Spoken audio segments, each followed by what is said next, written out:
I want to welcome you, Professor Ron Heifetz, to Conversations with Chanda, a podcast that we have here at the Minneapolis Foundation. I'm a big fan. I have been talking about my favorite leadership book, Leadership on the Line, for months. I've been posting about it. It's definitely a resource in my toolbox.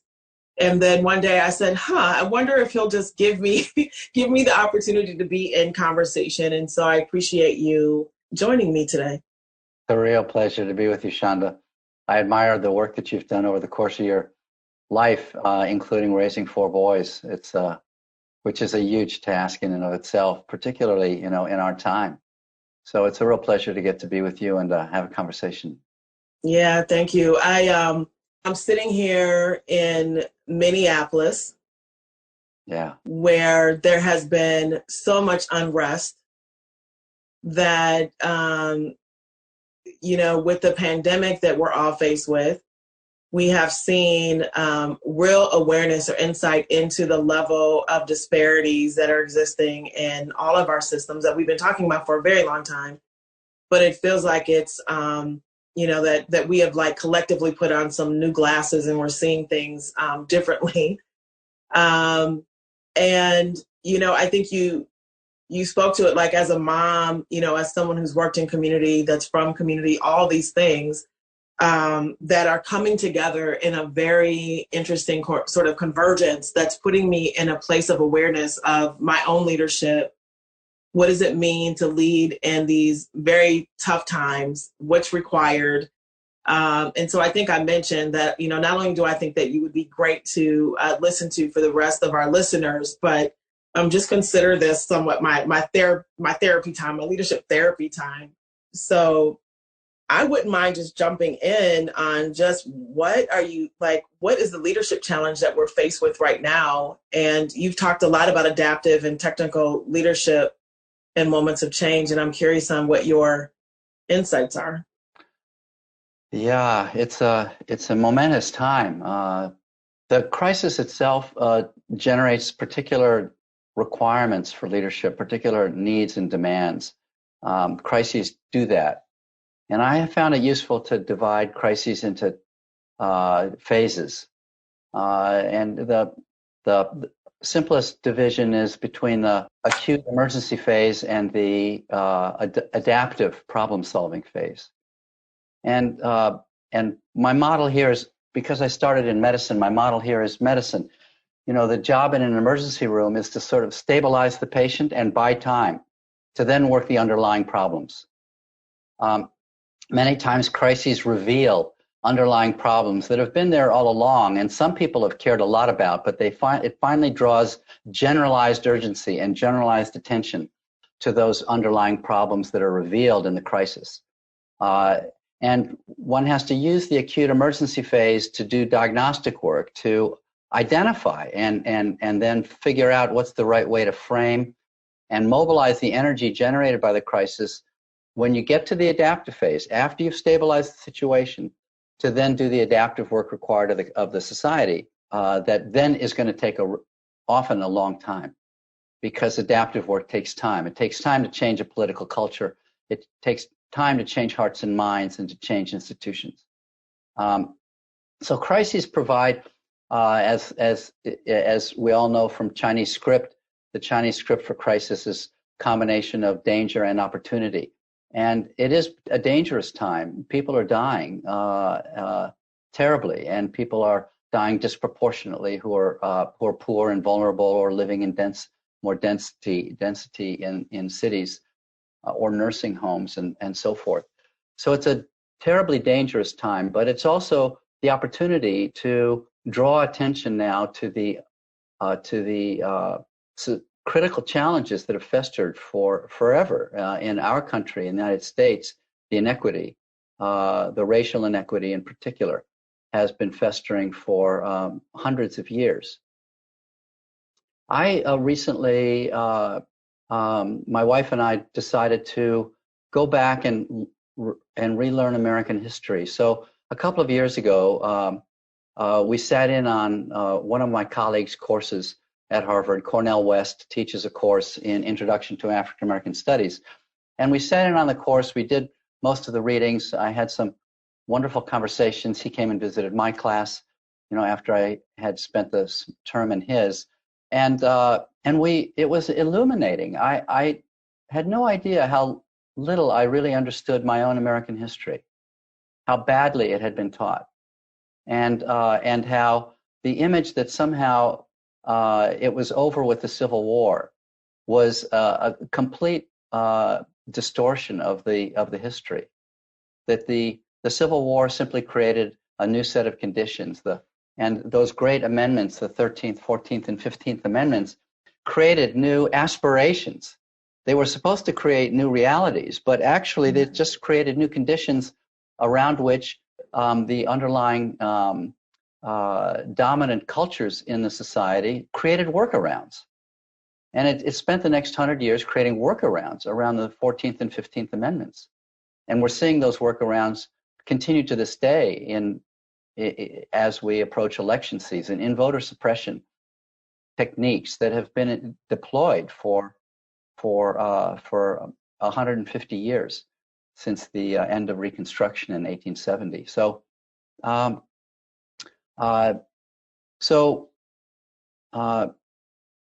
the emergency phase of this crisis has revealed these underlying vulnerabilities.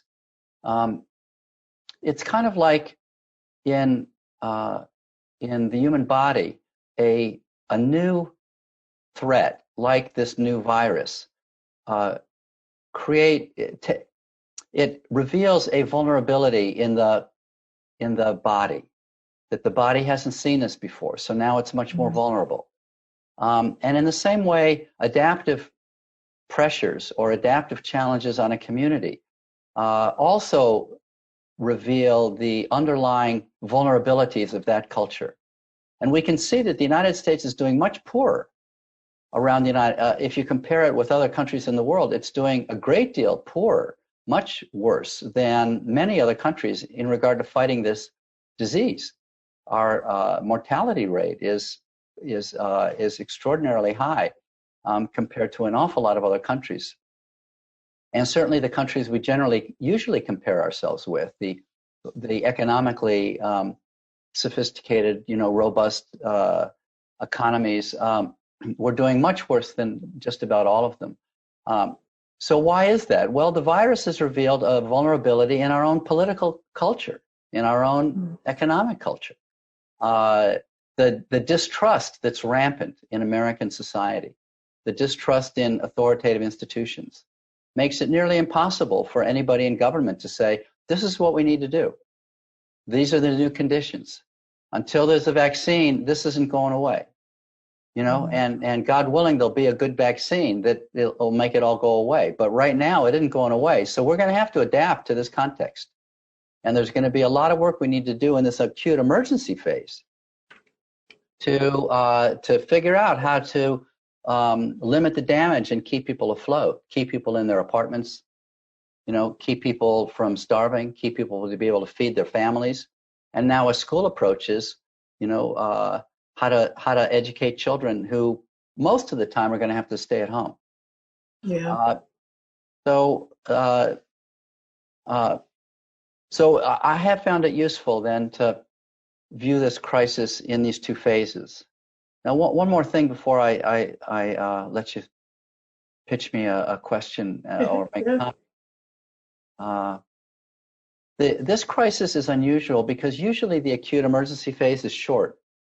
You sort of stabilize the situation, and then the danger is that you're going to just move on because you've brought things back to normal, so people forget about the underlying challenges that were revealed and don't end up doing the adaptive work they need to do.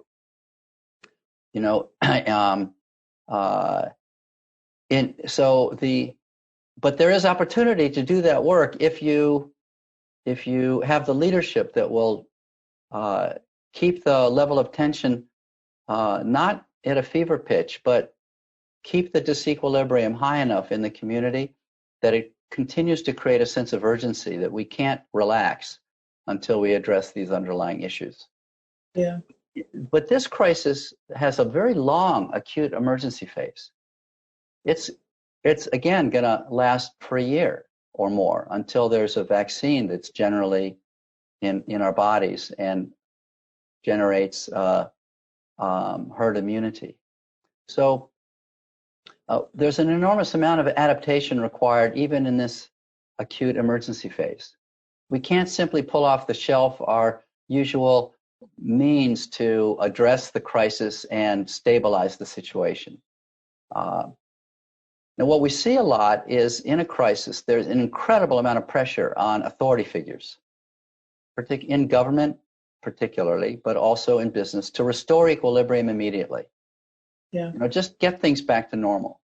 And so we're seeing a huge variety of responses to this crisis. We're seeing people provide real leadership and stepping into the crisis, being honest with people, and calling forth people's resourcefulness to meet the challenge.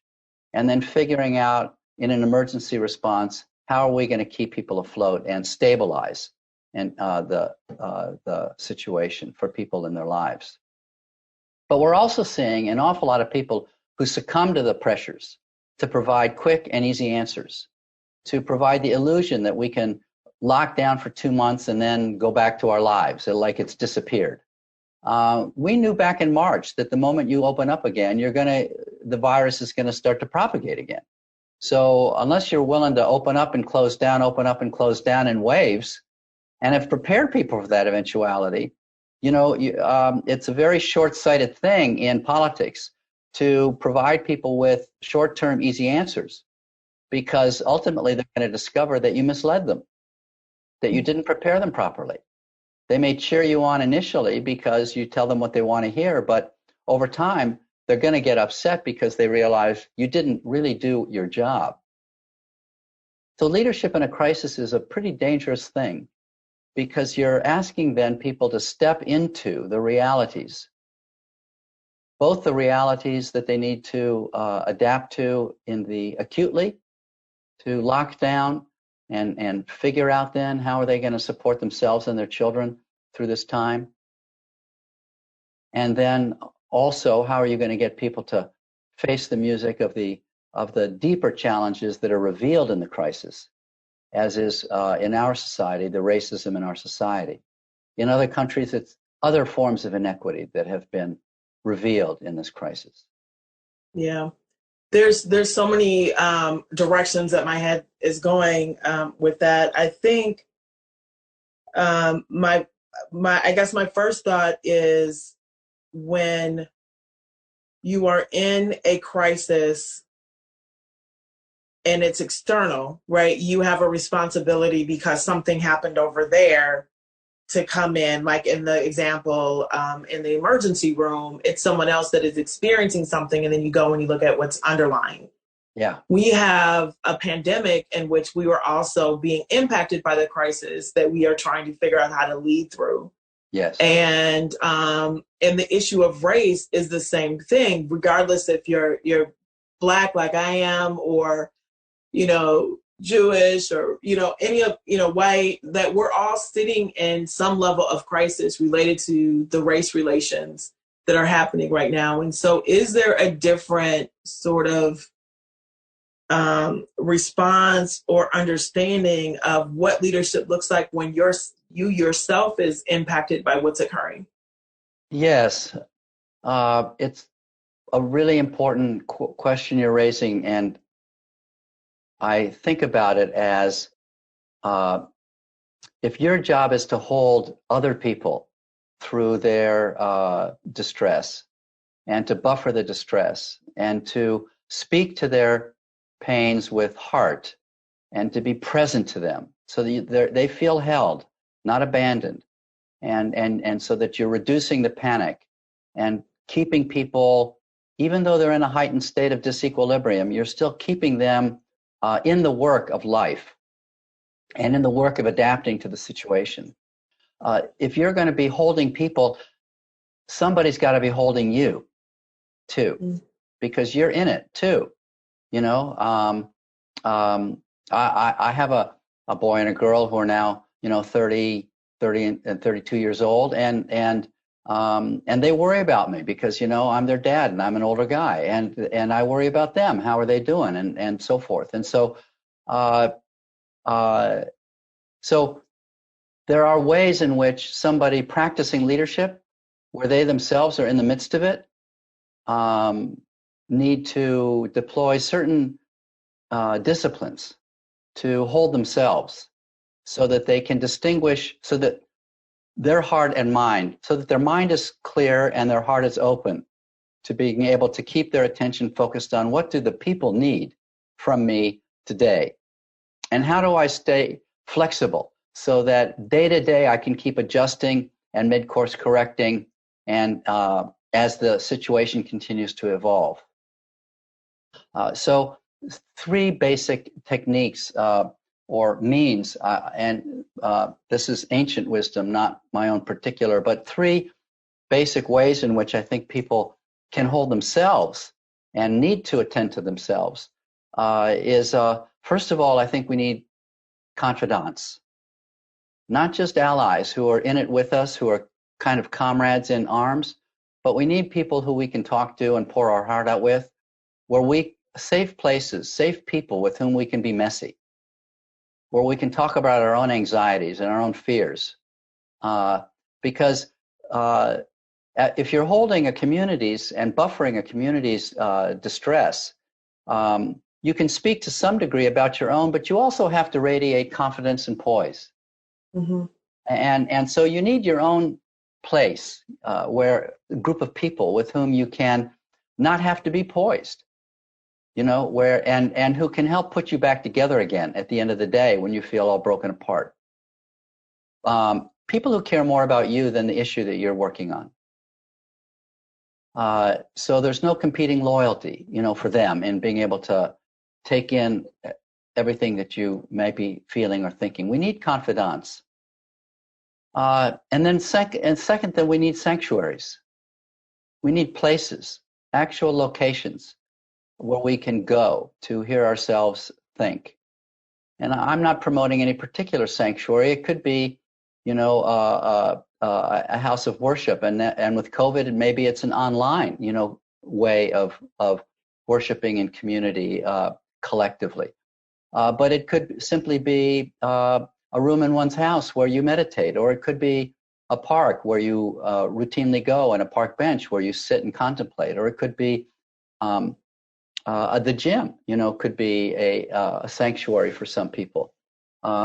Other people would go to the local bar and watch, yellow liquid floating in ice, ice floating in that yellow. That might be their sanctuary. And some of our sanctuaries have been constrained, by the restrictions on collective social gathering. But nevertheless, we need sanctuaries, and people who are going to lead through this time and hold other people through this time need places where they can step out of sort of get on the balcony, get off the dance floor, where things are moving so fast and the music's so intense, and to be able to get recentered. And then finally, we need regular practices.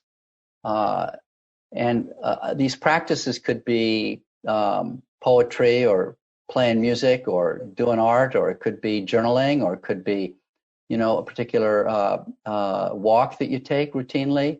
But regular sort of daily practices that kind of help keep you centered. One of the hazards of leadership, particularly in time of crisis, is that people treat these 3 devices, confidants, sanctuaries, and practices, as luxuries. They're expendable. Well, I don't have time right now to have tea with that friend on Tuesday morning, or coffee or breakfast, or I don't have time to pray or write poetry or read, or I don't have time to go take a walk. But that may keep you going but this is a long crisis. I mean, if this were going to be over in 2 or 3 weeks, you might be able to keep running on fumes, for a few weeks. But leadership's going to be needed for the next at least the next 12 to 18 months of holding people through ongoing changes in how they're having to deal with the challenges. You know, when winter comes, where you're living up in Minneapolis, it would be foolhardy to not buy a winter coat. Yeah. You know, but countless people practice leadership without keeping their sanctuaries and their confidants and their practices intact. You know, don't lead if you're not going to also take care of yourself well enough to be able to then do your job properly. Mm-hmm. And you can't do your job if you're going to be at wit's end. Yeah, can we talk about the practice number 2? And this is really good stuff, in that getting on the balcony. And it seems, and you mentioned that there are people that are just moving into action and kind of staying in this emergency phase. And it seems to me that moving to that balcony space is actually really hard for a lot of people to do, to get up, to look at, you know, to have a different perspective, to have time to reflect, and to create sound strategy. And so, you know, if we dug a little bit there, do you have any advising for folks that are like, man, I think I'm on the balcony, I'm trying to get there, I'm in a pattern. Do you have advice on how to get to that balcony space and what that might look like? Yeah. The 3 elements that I just probably reminded people of, because everybody knows these. It will help you get on the balcony, but then you have, from the balcony, one needs a framework of questions to ask in order to interpret what's happening on the playing field, or what's happening, you know, on the dance floor, whichever metaphor you prefer. One needs to be able to interpret what's going on, you know, because what's going on is pretty complicated. But so one needs ways to assess what's going on, so that you can then, when you get back on the dance floor and start moving again, your next action, your next corrective action is adaptive to what you're seeing. And what people need so desperately are positive frames to help them understand what they're going through. One needs a narrative that helps people understand that I understand what you're going through. Now, here's how I understand what we're up against now. And revising that frame and figuring out then which frame is going to work for which segment of my community, because communities are heterogeneous and they need different framings for different segments of the community. And how will I do that?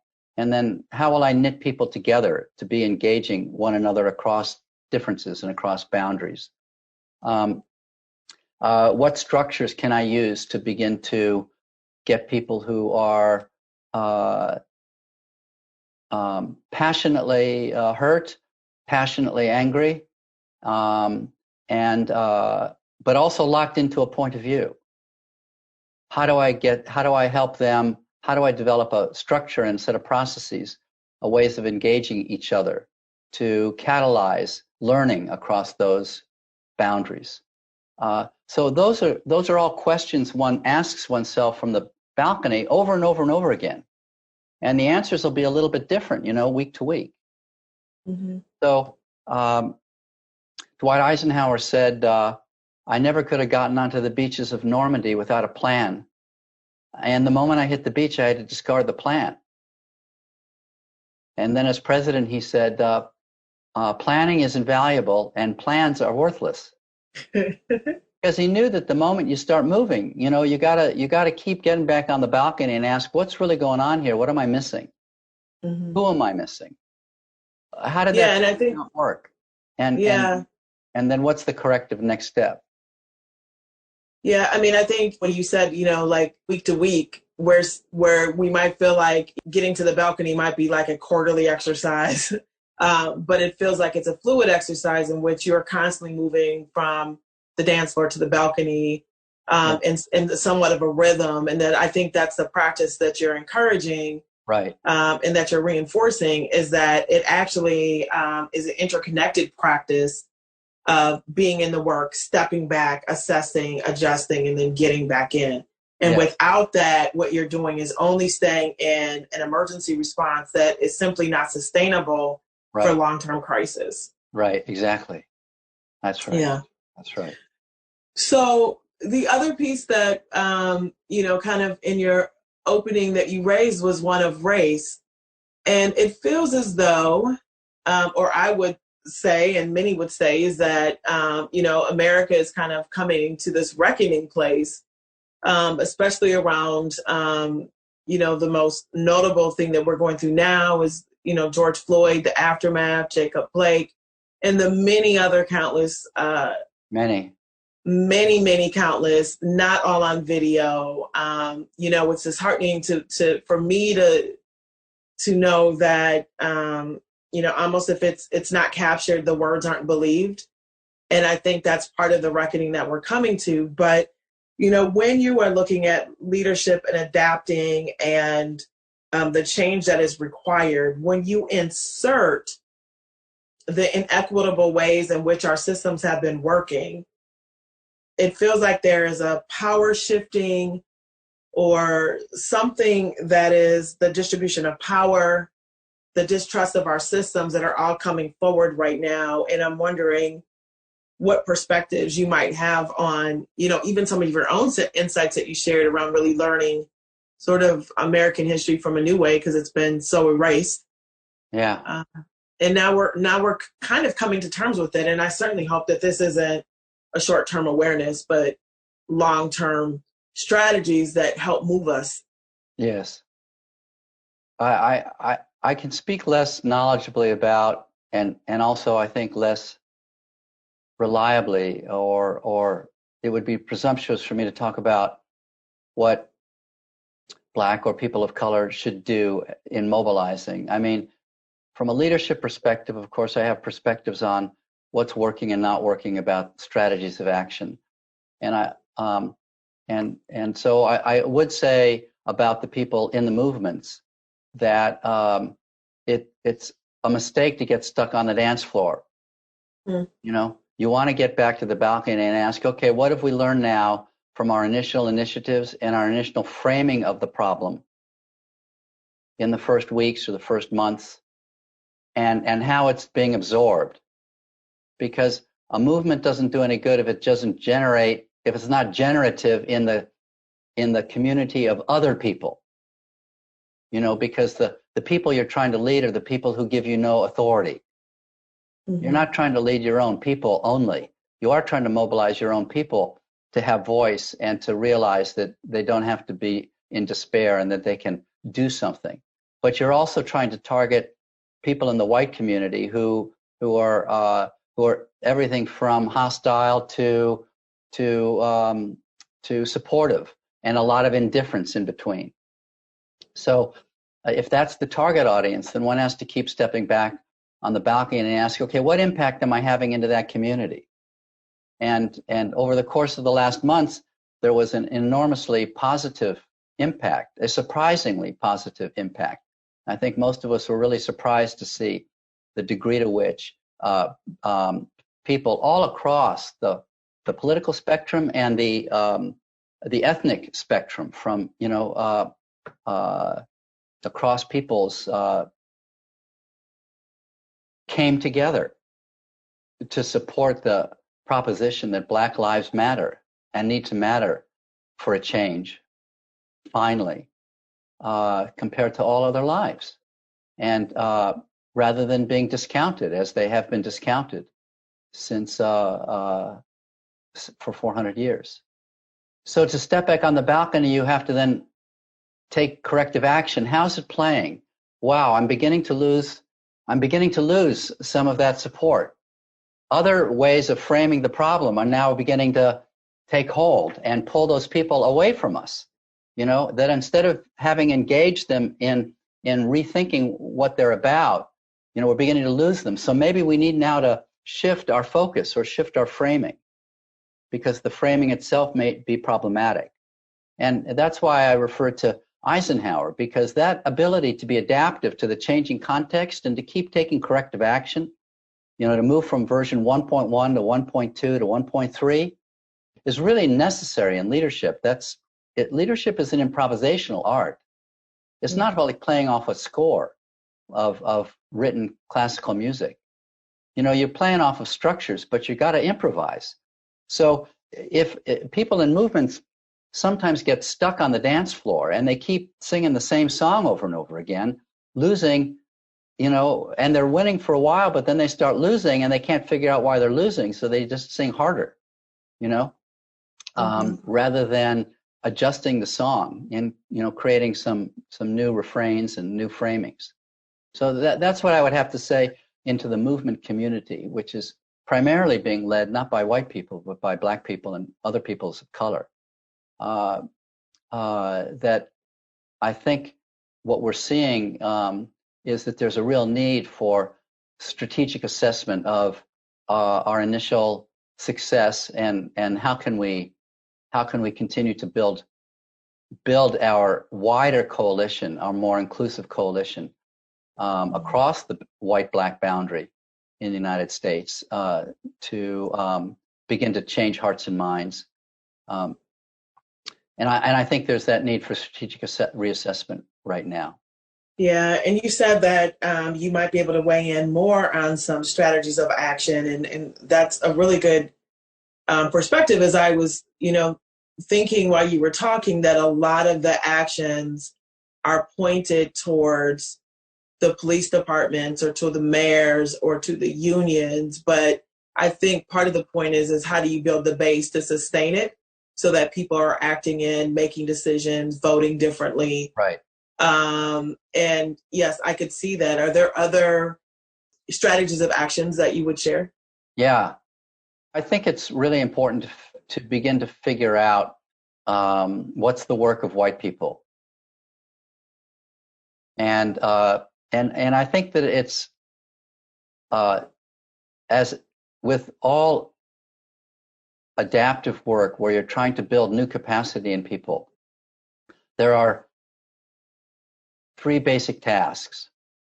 We see this in nature, in the adaptability of life forms in evolution. And the three basic tasks are, what's the cultural DNA that we want to conserve? What's precious and essential in our way of life that we want to hold on to? What from our history and tradition is valuable and we want to sustain and maintain and renew? And then, and with truly transformative change, it has to be adaptive, which means it has to take root in the culture and the history of a people. Otherwise, it'll just generate immunity, and it may be a short-term revolution, but within a generation or two, it'll get spit out. So the first task is identifying what we want to conserve. The second task is, what do we need to give up? What in our cultural DNA is no longer serviceable? Or we may have even thought it was serviceable in the past, but even now, looking back in history, it wasn't serviceable. And it's got to be discarded. And that may simply be a small percentage of the overall cultural DNA, but nevertheless, for some people, it's an extremely significant set of losses. And the losses really matter. People will rather die or kill than have to sustain those losses. And then the third task is innovation. What innovations? What new ways of thinking and working and organizing life will enable us to take the very best of our history into the future? Will enable us to carry the best of our identity, into the future, so that we can thrive in an ongoing, changing environment. Now, adaptive challenges in nature are usually exogenous. That is, they come from outside. The ecosystem changes, the climate changes, or a new predator emerges, or a new virus emerges. Humanity's facing an exogenous, an externally generated adaptive pressure by the virus. But in human societies, you also get endogenously generated adaptive challenges as people inside the society call forth in the society a need to reckon with the internal contradictions in the value system of that society. and who finally get enough of a voice to draw attention of the dominant coalitions in the society, and say to those dominant coalitions, you say you stand for this, but yet you live this way. And by pointing out these internal contradictions, generating a dynamism towards getting people to move, to realize their aspirations, their orienting values more fully. So that when Kamala Harris or Barack Obama speak about towards a more perfect union, they're really speaking about a deep American construct. You know, Abraham Lincoln spoke in the same kinds of words. And the American experiment, the American aspiration, is a shared aspiration. So when Martin Luther King said in '63, I have a dream, it wasn't his own dream, because his very next phrase was, I have a dream deeply rooted in the American dream. And what gave it purchase was its conservative nature. He wasn't talking about change, actually. He was talking about realizing what was fundamental in our value set that had not yet been realized. So so leadership then isn't only about change, it's about also identifying what shouldn't be changed. Mm. And so when people use a phrase like defund the police, it's framed in a negative way rather than here's what we ought to achieve as a community, you know, better education for our children, better health systems, you know, for our families, better houses for all of us to live in, and so forth. You know, more equal opportunity, which is an old aspiration in America. That's not a change, actually. That's a conservative value. So when I think then about what is the work of white people, then we have to understand what are we asking white people to give up? And if you're asking people to sustain losses, and adaptive work often requires people to sustain losses, we have to then have a lot of respect for the pains of change that we're asking people to sustain. And so as a diagnostic matter in leadership, one needs to then try to disaggregate and analyze what are the losses that we're asking? Like, what is the ask into the white community? And it's actually a very significant ask.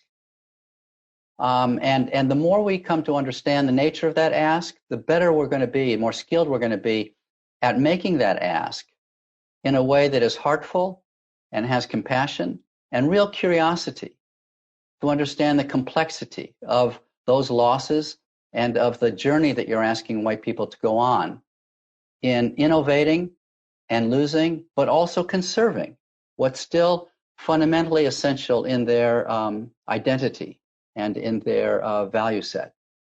Mm-hmm. So I've been thinking about what then is the work of white people?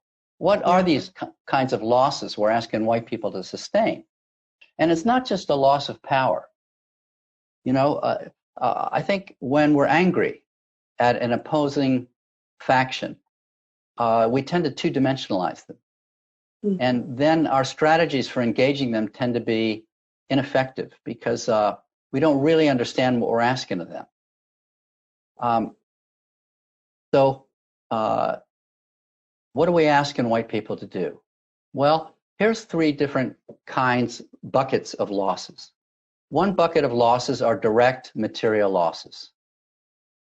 And power is a form of that loss. Wealth is a form of a direct material loss. Social significance, a sense of status, those are all kind of direct losses. But even more significant than the direct losses are these other two forms of loss. The most significant form of loss is is loyalty.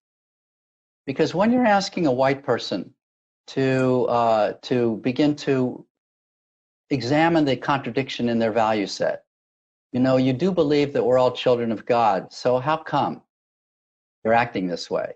Or you really do believe America ought to be a land of equal opportunity, so how come you're suppressing the vote? Is winning more important than your soul? You're asking people to ask those questions. Now, people have been resisting those questions for 150 years, and then along before that, before the Civil War. So we got to understand then, these are pretty deep attachments. If people have created workarounds from having to work those questions, people have worked really hard to create theologies in church to validate the system, and all sorts of other kinds of mindsets and philosophical assumptions, including distortions of biology that would say that some people are more fit than other people to govern. So what are we asking people to do? Well, we need to disaggregate the white community. Some people in the white community are recent immigrants. So their work it calls up less a challenge to their loyalties. They don't have a problem feeling loyal to their parents or grandparents or ancestors who taught them a way of life. They don't have a loyalty to their preacher who taught them how to understand God's word. But they're nevertheless beneficiaries simply by being white, even if you're a recent immigrant, as I am. My mother grew up in Nazi Germany, and she came here in 1938. But I grew up as the wealthy son of a neurosurgeon who he grew up poor, on the west side of Chicago near Garfield Park. But he got himself an education and ended up becoming a brain surgeon, and then raised the four of us, 3 boys and a girl, he with a lot of opportunity. And I never had to walk out the door worried that I was going to be in danger. And my sister felt a little bit more in danger just because, particularly as a teenager, just because she was a girl, and girls are much more vulnerable than boys, just from the gaze of men. But we didn't have to have, I didn't have to teach my boy like you've had to teach your sons to be careful when they walk out. I can walk out of my door in Harvard Square looking like a slob when I want to, but my black colleagues nearly always dress well. That's their coat of armor, so that it protects them, because they will be treated like a more, kind of solid citizen if they're dressed in a coat and tie. Yeah. The men. So what's the work of white people? So one segment is the beneficiaries. Okay. Getting people to simply understand what it means to be of privilege. And then what's your job then in being able to rework the internalizations of entitlement? Because one of the things that happens when you're privileged is you begin to believe you deserve what you have. You work hard, you get educated, and you begin to believe you deserve what you have. And it's true, in part you deserve what you have, but in part you're just lucky. You happen to be born into that family and with a particular color of your skin that gave you extra benefits, that gave you advantages. So you didn't earn it all by any means. You had particular advantages. So if that's true, then if I didn't really earn it on my own, then it calls me to understand myself differently as this particularly lucky person. Now, what do I do to share that good fortune with other people who aren't born that way into that kind of setting? So that's the segment of the white community that is privileged, but doesn't have a deep root in the American historical, narrative. But then you have a large segment of the American public that does have deep roots here, that goes back here many generations. and where the assumptions of entitlement are deeper, and for some people where the assumptions of racism are were taken in with their mother's milk.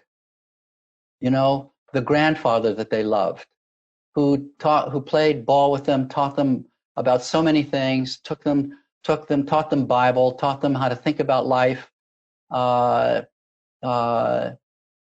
kept faith in them when they, get into trouble.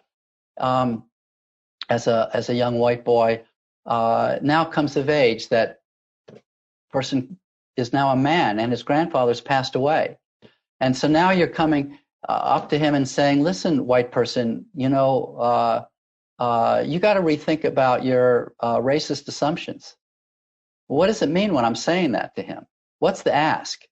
Well, the real ask is you're asking that person to go into his heart and have a conversation with his grandfather, where he says with his grandfather, you taught me so much wisdom and you loved me so beautifully, but you also taught me these things that I have to now start questioning, because I think maybe you taught me some things that are really false and that actually are bad.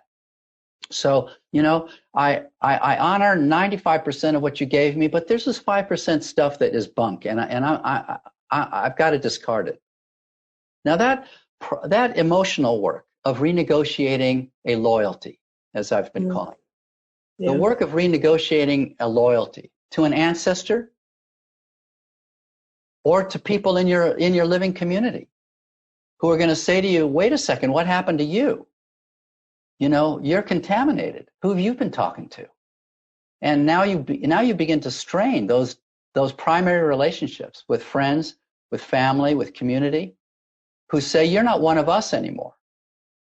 Now you're asking, and I think we have to challenge white people all over America to do that hard work of figuring out how are they going to lead and challenge even their own friends, family, community, how to renegotiate those loyalties, how to tolerate a strained relationship where they don't cave back in, but where they keep speaking, but in a way that's heartful. Listen, I'm still listen, Mom, I'm still your son. I'm still your boy, Dad. Listen, don't keep me away from Thanksgiving. Don't keep me away from the family table, but still, when you talk that way, I'm going to tell you that I find it problematic. Now let's pray, or whatever it is. So that the complexity of our relationships, enable us to conserve rather than write people off one way or another. So we're not drawing a bottom line on people. And we're asking white people then to not draw a bottom line on their ancestry, because their ancestry wasn't all bad. It perpetrated evil, but it also perpetrated goodness. There was love, there was care, there was education, there was knowledge, and so it's engaging white people in those different kinds of work, the renegotiating of loyalties, the renegotiating of their identities of privilege, and the disproportionate advantages they've been given, and then the assumptions of entitlement that they carry with those advantages. And I think then, and you got a sense when Martin Luther King would speak, or people in his movement would speak, which was also my movement coming of age, you got a sense that he had both a challenge and compassion for white people. And that's hard to achieve, because it's hard to have compassion for perpetrators of aggression.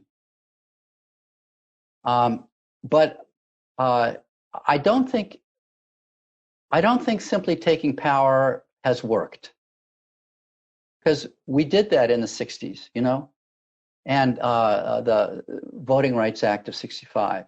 And all it did was generate more workarounds and people waiting their turn. So here we are again. So we need to do more than simply, reverse who's up and who's down. We need to do something much deeper in the evolution of our political culture or our identity as individual human beings, white and then black and across other ethnicities. Yeah. I have one more question. I can't believe how fast this time has gone and how many more questions I have to ask. But we've talked a lot, or this last conversation was really on sort of movement building and what's required to make kind of scalable change, I would say. And it brought up for me a story or an example in Leadership in the Line, and what I'm going to try and articulate as folks that are working to be change agents in organizations that they're in now. Yes. That, there's not just the loyalty to your ancestry, but there's a loyalty to institutions. Yes. And that you're coming up against these institutions saying, you actually have created some harm. Yes. I want to make change. Yes. And the example in the book was, I think, a Black man that was hired in a museum to do some work and bring in, younger kids of color into the museum. It went largely unsupported. So it was a stated goal, right? It was good intention, but the organization, that museum, did not create the structure, the expectation, the support. So it became a tokenizing exercise. Yes. And so can we maybe provide some insight or support to folks that are dealing with those tensions that are existing in many of our institutions right now, faced with all of everything that we're faced with? It's more intense now. It's always kind of been lurking, but it's way more intense now. Yeah. It's a great question. I mean, to really do justice, we need to take different cases and sort of analyze, because each, the devil is in the details, and leadership is practiced, with real people and real situations, and the relationships and the politics and the issues are different. But as a general proposition, I think it's really important to know that the word token has the same root as the word teacher. And it's really hard to be a token, but it's got to start someplace, and it starts with somebody entering an environment that's different than other people and is raising challenging questions. They're not only different. They wouldn't be in that environment if they didn't also share, a lot of cultural DNA with that institution. But there's some elements of that cultural DNA that they would say need to change, and that's partly why they're hired, because some people in the institution know we need to change, but when it really comes to looking at what it's going to require, what it's going to cost, what the ask is, what the losses are, they begin to then resist. You see the ambivalence. Yeah, we want to change, but no, not if it's going to cost us that. And I think what tokens, people who are introduced initially all alone, isolated, and that's why we might call them tokens, or maybe there's just a very small handful in a large institution.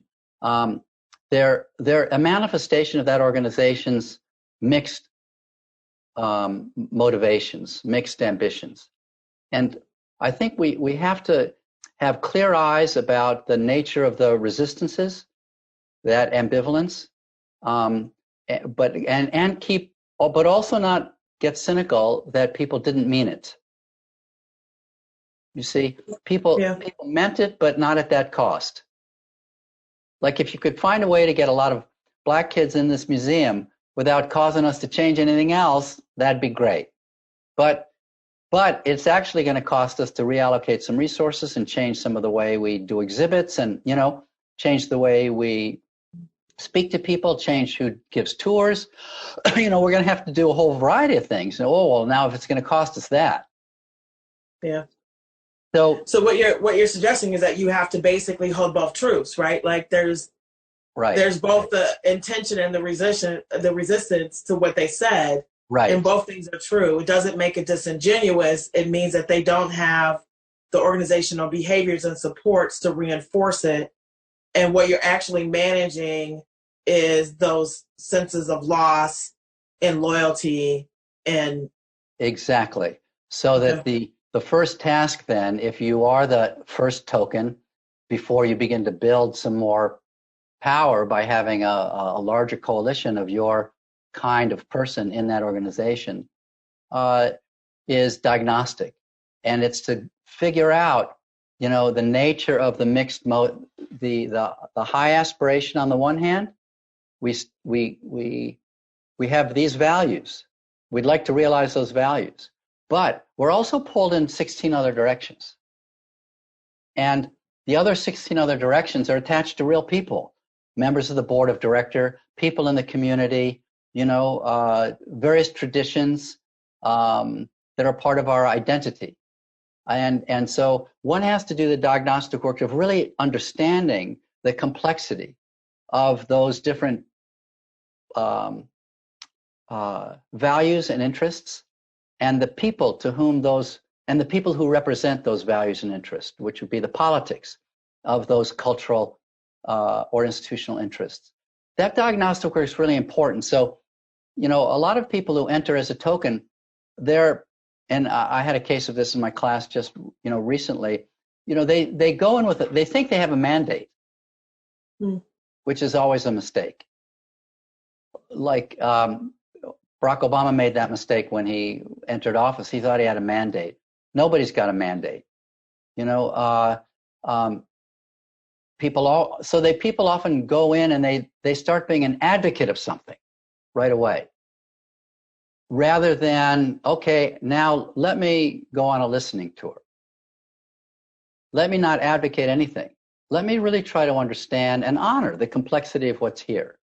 And the fact that what's here obviously somebody in here wants to change, otherwise I wouldn't be here. Right. They wouldn't have hired me but now let me just listen, because the change, again, has to be wedded to what will also be conserved.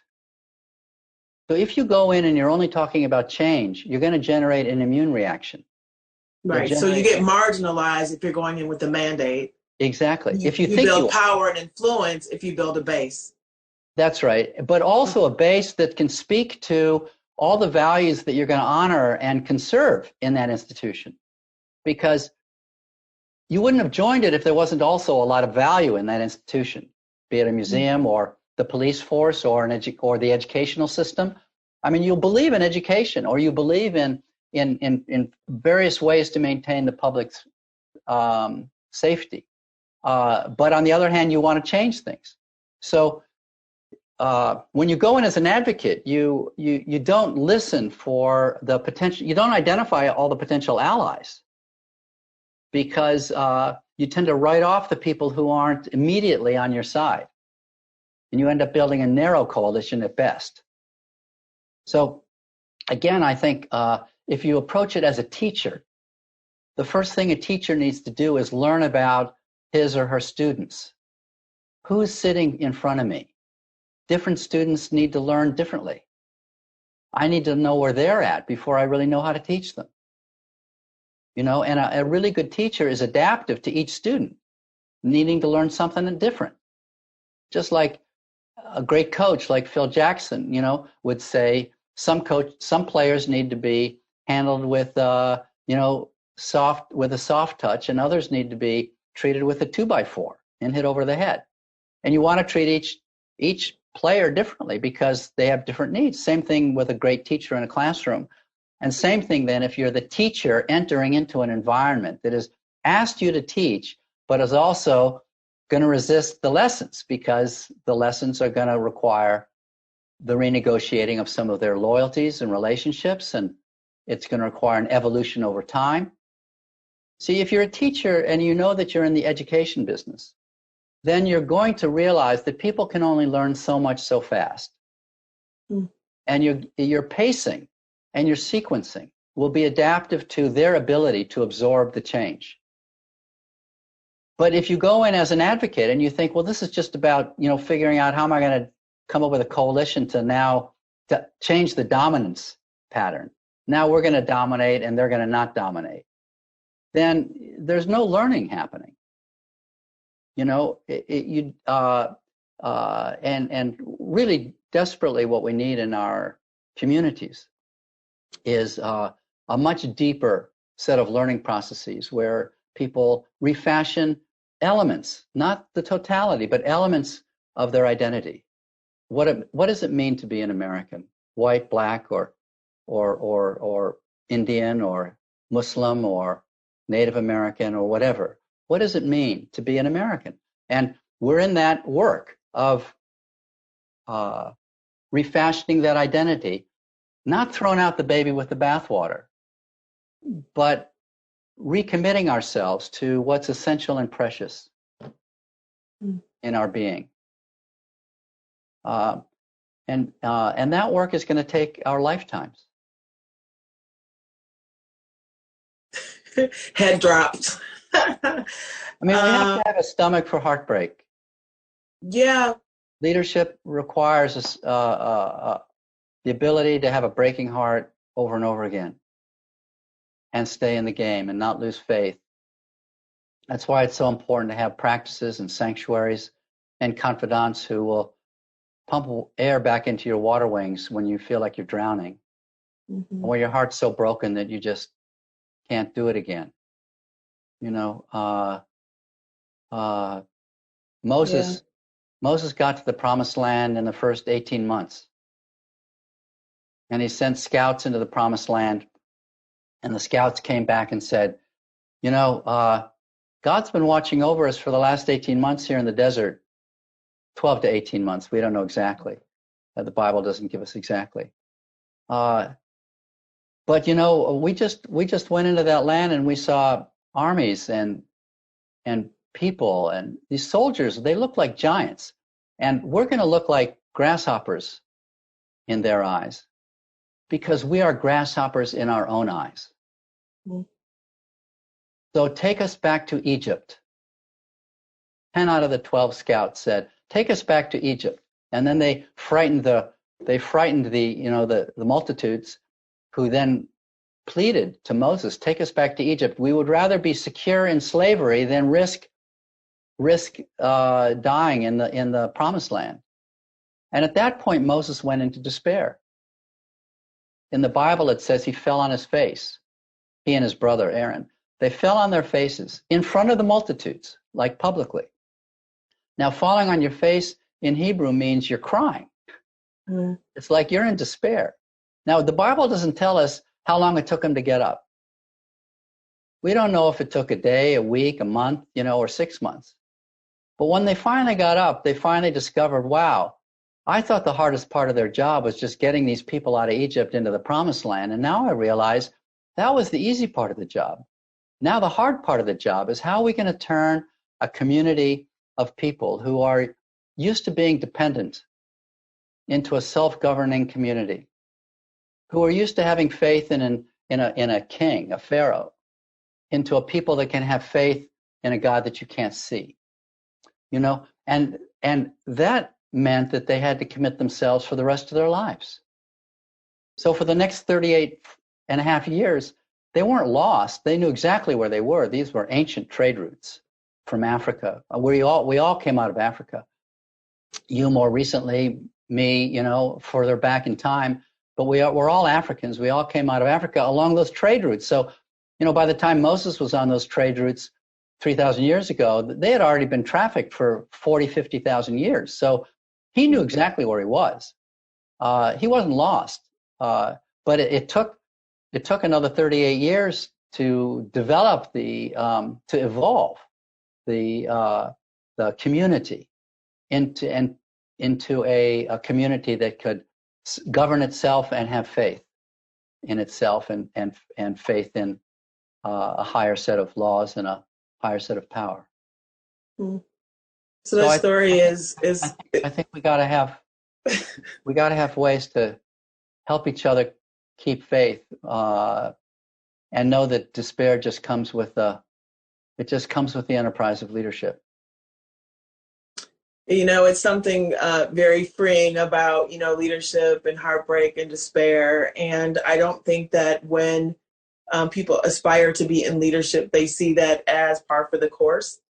But right. There's something around identifying that it just is, and that there's still opportunity in that. There's still practices to move through it.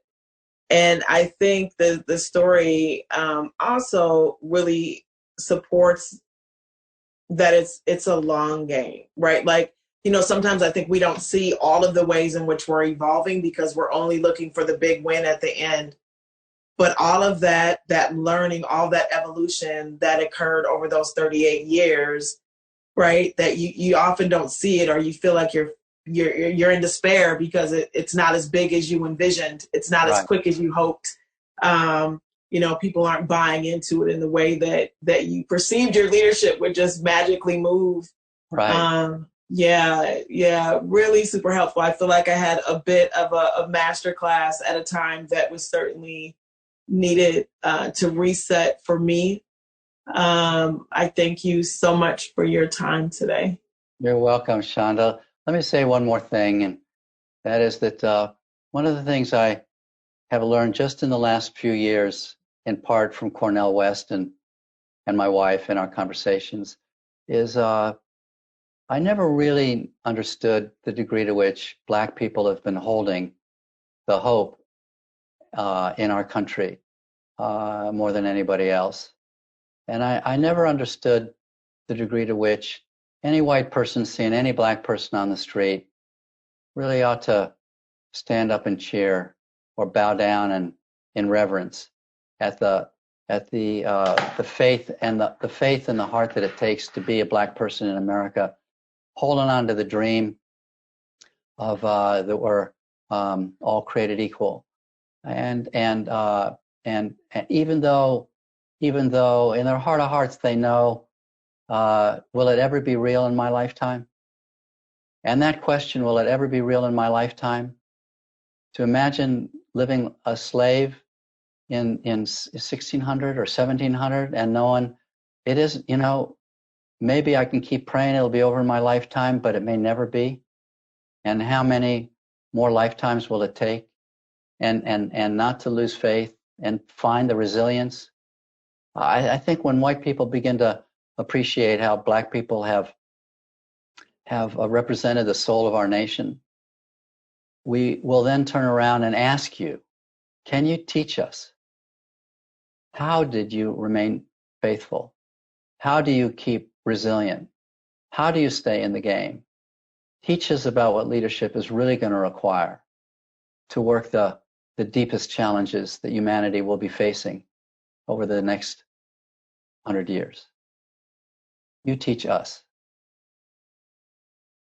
Thank you for seeing me, for adding that, for recognizing the pain, the sacrifice, the aspiration, the frustration with all of that. I mean, I could literally probably be in tears by that, because it's not very often that an experience is affirmed and seen in the way that you just communicated that. So thank you. That was a gift.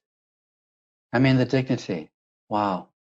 Thank you. Thank you very much. Thanks so much for introducing me to your show, and it's such a pleasure to begin to get to know you. Yes.